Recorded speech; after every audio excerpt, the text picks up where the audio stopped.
Hey, Jeff Munn. I'm out rucking again. If you remember from video maybe a month ago, I will go out with my dog. We will go up a mountain road in the snow.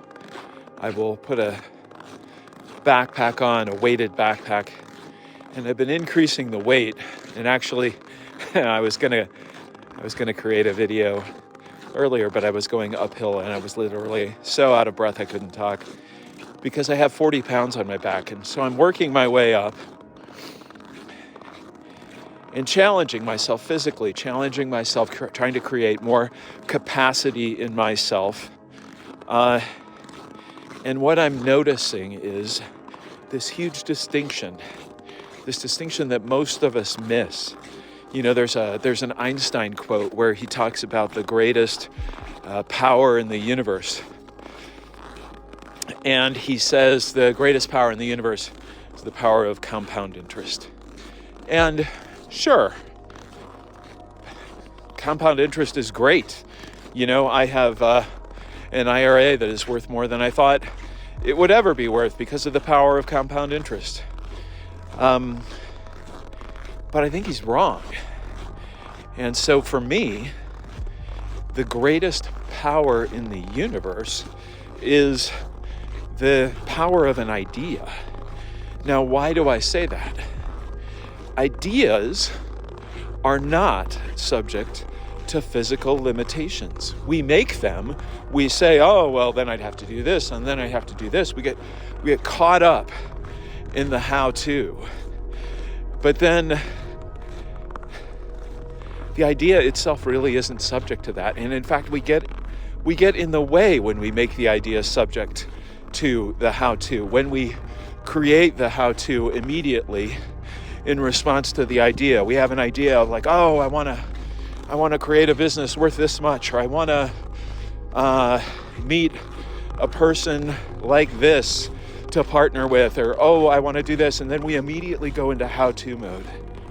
And that how-to mode gets in our way every time. Why? Because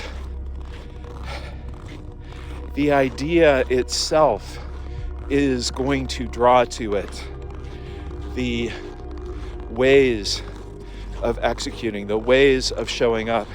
And if we constrain ourselves to our own thoughts, we're keeping ourselves so small.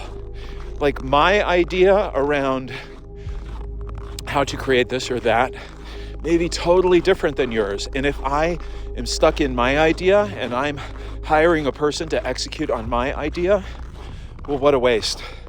But if you have an idea of how to do my idea that's totally different, that's more efficient, that involves fewer resources, that